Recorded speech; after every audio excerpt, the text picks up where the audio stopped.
రాముడు గురించి, అయోధ్య గురించి ఎంత చెప్పినా సరే చాలా తక్కువగానే చెప్పొచ్చు అన్నమాట. ఎందుకంటే రాముడి యొక్క గొప్పతనం అనేది అందరికీ తెలియాలి, మన పిల్లలకు కూడా తెలియాలి.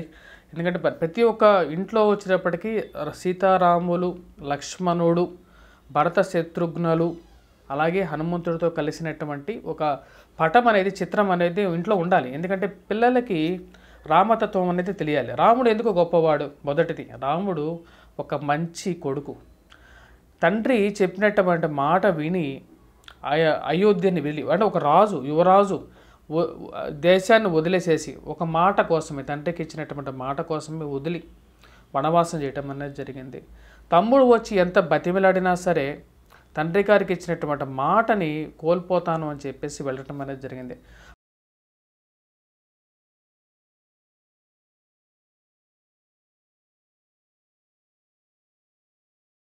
రాముడి యొక్క గొప్పతనం ఏంటంటే ఈ యొక్క అన్య మతాలలో ఉన్నటువంటి పాడుతనం అయితే లేదన్నమాట.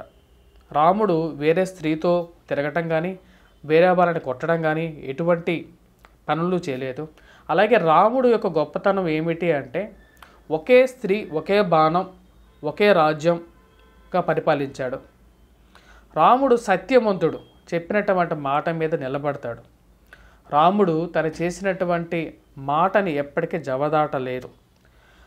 ఒక విష్ణుమూర్తి అయినటువంటి శ్రీరామచంద్రుడు మనిషి రూపంలో జన్మించాడు. అన్ని రూపాల్లో మనం చూసినట్లయితే మనిషి రూపంలో దేవుడు జేగా జన్మించింది శ్రీరామ రూపం. శ్రీరాముడు విష్ణువు నిజంగానే తనకి, ఎందుకంటే రామరూపంలో జన్మించినా సరే తనకు ఉన్నటువంటి శక్తులతో రావణాసురుని చంపాలి అనుకుంటే 10 నిమిషాలు కాదు శ్రీరామచంద్రుడికి. కానీ మరి ఎందుకు చంపలేదు? తను చేయాలనుకున్నది ఒకటే అన్నమాట.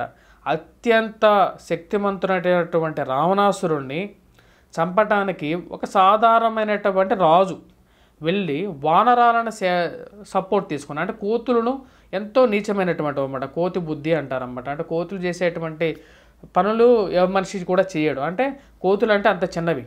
అలాంటి ఒక చిన్న జీవులను తీసుకెళ్ళేసేసి ఒక పెద్ద రాక్షసుడిని చంపాడు. అంటే దీన్ని బట్టి మనకి ఏమర్థమవుతుంది, మనం చేయాలి అనుకున్నట్టంటే ఒక ఎంత పెద్ద పనినైనా సరే ఎవరి సహాయమైనా తీసుకొని మనం సాధించగలుగుతాం. సహాయం లేకుండా కూడా మనకు మనోసంకల్పం అనేది ఉండాలి. అంత పెద్ద రాక్షసుడిని చిన్న కోతులు, వానరాలుతో ఒక రావణ రాజ్యాన్ని నేలగూల్చారన్నమాట మీరు. రావణుడి యొక్క గొప్పతనం అది. ఇలా అసలు ఏదన్నా చరిత్రలో జరిగిందా అసలు ఇది? శ్రీరామచంద్రుడు ఎందుకు గొప్పవాడంటే ఇంకొక విషయంలో, ఈ రోజుల్లో ఏ నాయకుడు, ప్రపంచంలో ఉన్నటువంటి ఏ నాయకుడు చేయలేనటువంటి గొప్ప పని ఏంటంటే ప్రజా సంక్షేమం కోసం, ప్రజా వాక్కు కోసం సొంత భార్యనే వదిలాడు. అలా ఎవరైనా చేస్తారా అండి? మనం 24 గంటలు మనకు ఏదో ఒక నాయకుడు ఎవరికొకరికి ఇష్టం ఉండదు. మనం తప్పు చేసినా సరే, మనం చెప్పినా సరే ఈ రోజుల్లో జైల్లో పెట్టేటువంటి పరిస్థితి ఉందన్నమాట. అంటే నీ యొక్క మనసులో ఉన్నటువంటి మాట బయటకు చెప్తే నువ్వు జైలుకి వెళ్ళిపోతావు. కానీ ఆ రోజులు అలా కాదు. సాక్షాత్తు శ్రీరామచంద్రుడి యొక్క పత్ని సీతాదేవిని ఒక మాట అన్నందుకు, ఆ యొక్క మాట కోసం తన యొక్క అర్ధాంగిని సీతాదేవి ఎంతో పతివ్రతని తెలిసినా సరే తనని తీసుకెళ్ళి వదిలిపెట్టడం జరిగింది. అది అక్కడ ఏంటంటే ఒక మాట, సీత అగ్నిపునీత.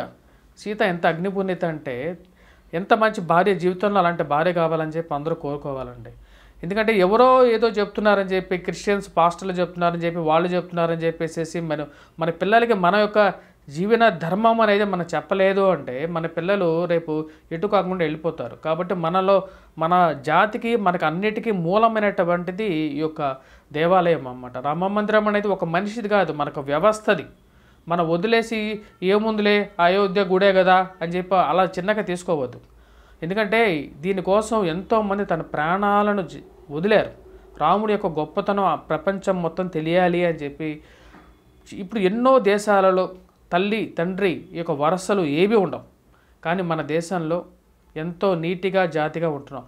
బట్టలు ఎలా వేసుకోవాలో కూడా తెలియనటువంటి జాతులు ఉన్నాయి కొన్ని. అంటే పైనుంచి కింద వరకు ఒకటే వేసుకునే వాళ్ళు ఉన్నారు. కానీ మనకు పైన ఏం వేసుకోవాలో తెలుసు, కింద ఏం వేసుకోవాలో తెలుసు, ఎటువంటి బొట్టు పెట్టుకోవాలో తెలుసు, ఎటువంటి పూలు పెట్టుకోవాలో తెలుసు. ఇవన్నీ మనకు ఎవరో చెప్పలా. మనకు ఎన్నో వేల సంవత్సరాలు, వేల సంవత్సరాల గురించి మనకు వచ్చు. ఇవన్నీ ఏంటి? మన నాగరికతను చూసి ఎంతోమంది అమెరికా నుంచి, ఆస్ట్రేలియా నుంచి మరియు వేరే దేశాల నుంచి వాళ్ళు నేర్చుకుంటున్నారు.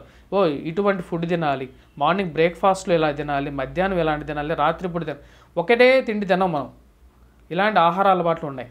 శ్రీరామచంద్రుడు ఎందుకు గొప్పవాడు అంటే ఒక రాజుగా, ఒక తండ్రిగా పిల్లల్ని చూసుకోవటం కానీ లేకుండా ఉంటే అన్ని విధాలుగా, అంటే ఒక చిత్రపటం చూపించినప్పుడు బాబు మన ఇంట్లో పిల్లలకి మనం ఏం చెప్పాలంటే ఒక తండ్రిగా నువ్వు ఎలా ఉండాలో నువ్వు నేర్చుకోవాలి, తండ్రిగా నువ్వు అంటే ఒక భర్తగా నువ్వు ఎలా ఉండాలి ఒక భార్యతో, అలాగే ఒక సేవకుడిగా ఎలా ఉండాలంటే హనుమంతుడిని చూడాలన్నమాట అక్కడ ఆ చిత్రపటంలో. ఎందుకంటే హనుమంతుడు ఈరోజు 5,000 ఇస్తే పని చేస్తాం, 5,500 ఇస్తే నేను వదిలేసేసి వేరే వాడి దగ్గరికి వెళ్తాను అని చెప్పి చాలామంది ఉంటారు. తప్పు కాదు, డబ్బు గురించి నువ్వు వేరే చోటుకి వెళ్ళి పనిచేయడం తప్పనేదే కాదు. కాకపోతే అక్కడ నీ యొక్క యజమాని ఎవరైతే ఉంటారో అతనికి ఒక ధర్మము, ఎఫెక్షన్ అనేది ఉంటుందా. ఈరోజు అతను డబ్బులు ఇవ్వలేకపోయి ఉండొచ్చు, ఒకప్పుడు నేను బాగా చూసుకుని ఉండొచ్చు. ఆ గౌరవాన్ని నువ్వు ఎప్పుడు మెయింటైన్ చేస్తూ ఉండాలని చెప్పి చెప్తుందన్నమాట. ఎంత సేవక తత్పరత మనం చూడండి హనుమంతుడిది. ఏం ఆశించాడు ఆయన దగ్గర నుంచి? ఏమీ లేదు, చివరి వరకు ఏమీ లేదు, ఆయనతో పాటే ఉన్నాడన్నమాట. అంటే ఒక సేవకుడు ఎలా ఉండాలో అలాంటి ఒక సేవకుడు కావాలన్నమాట మనకు. అంటే హనుమంతుడు లాంటి ఒక సేవకుడు కావాలి, లక్ష్మణుడు లాంటి బ్రదర్ కావాలన్నమాట మనకు. అంటే ఒక బ్రదర్ ఎలా ఉండాలంటే లక్ష్మణుడు రామలక్ష్మణులు అంటారు, భార్యాభర్తలు అంటే సీతారామచంద్రులు, సీతారాముడు అంటారన్నమాట. అంటే సీతకి రాముడికి ఉన్నటువంటి ఎఫెక్షన్ అది. ఎంత దూరం ఉన్నా సరే వాళ్ళ మనస్సులు అనేవి ఒకటేగా ఉన్నాయి. అంటే మనం 2-3 సంవత్సరాలు దూరంగా లేకపోయినా సరే ప్రేమాభిమానాలు అలాగే ఉండాలి. అంతేగాని భార్య లేదు కదా అని చెప్పేసి మన పిచ్చి వేషాలు అనేది వేయకూడదు. జనకుడు లాంటి తండ్రి ఉండాలన్నమాట. అంటే తండ్రికి కొడుకు మీద ఎంత ప్రేమ ఉండాలంటే జనకుడిని చూడాలి, అంత ప్రేమ కలిగినటువంటి తండ్రి. అంటే కౌసల్య సుప్రజ రామ అంటారు, తల్లి కూడా అలాంటి తల్లి ఉండాలన్నమాట. అంటే విశ్వామిత్రుడు కౌసల్య సుప్రజ రామ అన్నాడు కానీ రామచంద్ర అని చెప్పి మొదలు పెట్టలేదు. అంటే కౌసల్య పేరు ముందు చెప్పాడు, కౌసల్య సుప్రజ రామ అని చెప్పాడు అన్నమాట. అంటే ఒక తండ్రికి ఉండాల్సినటువంటి గుణాలు, ఒక తల్లికి ఉండాల్సినటువంటి గుణాలు, ఒక శ్రీరామచంద్రుడికి చిత్రపటం అనేది అందుకనే ఉండాలి. ఈ యొక్క రామాయణం అనేది ప్రతి ఇంట్లో ఉండాలి, ప్రతి ఒక్కరికి చెప్పాలి, పిల్లలకి ఆ యొక్క సారాంశం చెప్పాలన్నమాట. మనం చెప్పకపోతే ఇలాగే జరుగుతుంటాయి. అంటే ఎవరికి శ్రీరామచంద్రుడు తెలియదు, ఏ పండుగ ఎలా చేసుకోవాలో కూడా తెలియకుండా ఉంటుంది. అయోధ్య అనేది మనందరి హక్కు, ఎందుకంటే ఇది హిందూ దేశం.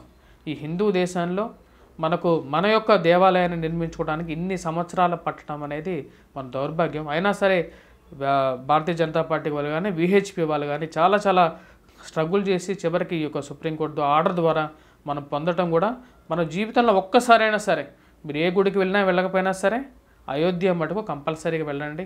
ఆ యొక్క అయోధ్య విషయాలు కూడా మన పిల్లలకి చెప్పండి.